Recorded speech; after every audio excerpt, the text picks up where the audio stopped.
Assalamualaikum warahmatullahi wabarakatuh. Nah, di sini kami akan membahas tentang peraturan kebijaksanaan yang terdiri dari Febrianti, Indah Dwi Maitaef, dan Khairatul Afdal. Nah, di sini saya sendiri, Indah Dwi Maitaef, akan membahas tentang materi yang pertama, yaitu pengertian peraturan kebijaksanaan.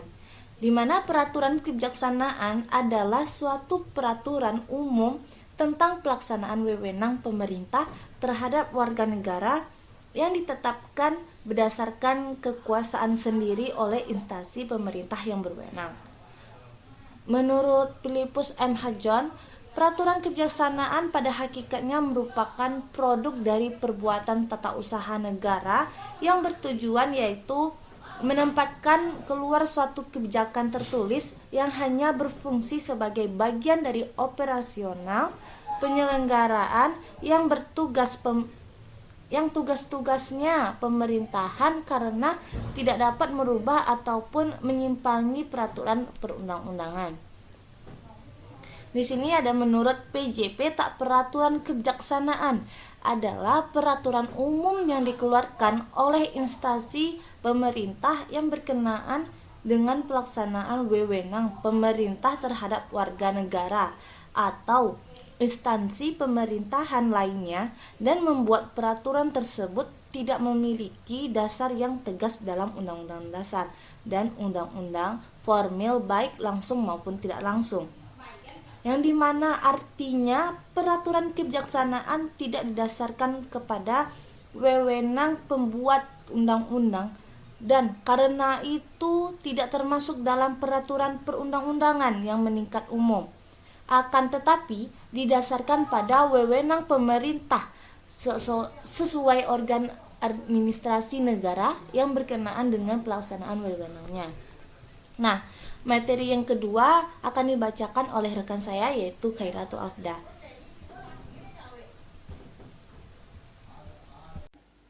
Baiklah, saya Khairatul Afdal. Di sini akan menjelaskan tentang ciri-ciri peraturan kebijaksanaan. Ciri-ciri peraturan kebijaksanaan menurut Bagirmanan yaitu: A. Peraturan kebijaksanaan bukan merupakan peraturan perundang-undangan. B. Azas-azas pembatasan dan pengujian terhadap peraturan perundang-undangan tidak dapat diberlakukan pada peraturan kebijaksanaan. Peraturan kebijaksanaan tidak dapat diuji secara wet-matigehet karena memang tidak ada dasar peraturan perundang-undangan untuk membuat peraturan kebijaksanaan tersebut. Peraturan kebijaksanaan dibuat berdasarkan fresh MSN dan ketiadaan wewenang administrasi bersangkutan membuat peraturan perundang-undangan. Pengujian peraturan kebijaksanaan lebih diserahkan kepada Doel Matigehet dan karena itu batu ujiannya adalah azas-azas umum pemerintahan yang layak. Dalam praktek, diberi format dalam berbagai bentuk dan jenis aturan, yaitu keputusan, instruksi, surat edaran, pengumuman, dan lain-lain. Bahkan dapat dijumpai dalam bentuk peraturan. Berdasarkan ciri-ciri tersebut, tanpa ada beberapa kesamaan antara peraturan perundang-undangan dengan peraturan kebijaksanaan. A. Ahmed At-Tamimi menyebut unsur-unsur persamaan tersebut sebagai berikut. A. Peraturan yang berlaku umum. Maksudnya adalah peraturan perundang-undangan dan peraturan kebijaksanaan mempunyai adresat atau subjek norma dan pengaturan perilaku atau objek norma yang sama, yaitu bersifat umum dan abstrak. B. Peraturan yang berlaku keluar. Maksudnya adalah peraturan perundang-undangan berlaku keluar dan ditunjukkan kepada masyarakat umum. Demikian juga peraturan kebijaksanaan berlaku keluar dan ditunjukkan kepada masyarakat umum yang bersangkutan.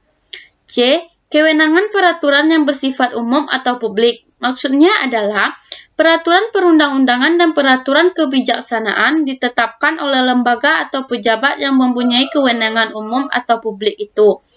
Sekian materi tentang ciri-ciri peraturan kebijaksanaan. Materi selanjutnya akan disampaikan oleh Saudari Febrianti.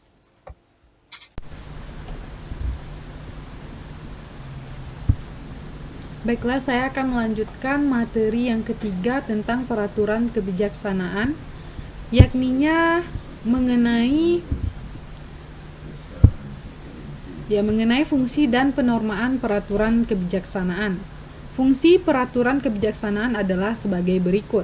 Yang A, sebagai sarana pengaturan yang melengkapi, menyempurnakan, dan mengisi kekurangan-kekurangan yang ada pada peraturan perundang-undangan. Yang B, sebagai sarana pengaturan bagi keadaan vakum peraturan perundang-undangan. Serta yang C, sebagai sarana pengaturan untuk mengatasi kondisi peraturan perundang-undangan yang sudah ketinggalan zaman. Serta yang terakhir, tempat guna dan berdaya guna sebagai kelancaran pelaksanaan tugas dan fungsi administrasi di bidang pemerintahan dan pembangunan yang bersifat cepat, berubah, atau memerlukan pembaruan sesuai dengan situasi dan kondisi yang dihadapi. Nah, serta penormaan peraturan kebijaksanaan adalah sebagai berikut. Yang pertama, harus sesuai dan serasi dengan tujuan undang-undang yang memberikan ruang kebebasan bertindak. Yang B, serasi dengan azas-azas hukum umum yang berlaku. Serta yang terakhir adalah sesuai dan tepat guna dengan tujuan yang hendak dicapai. Nah,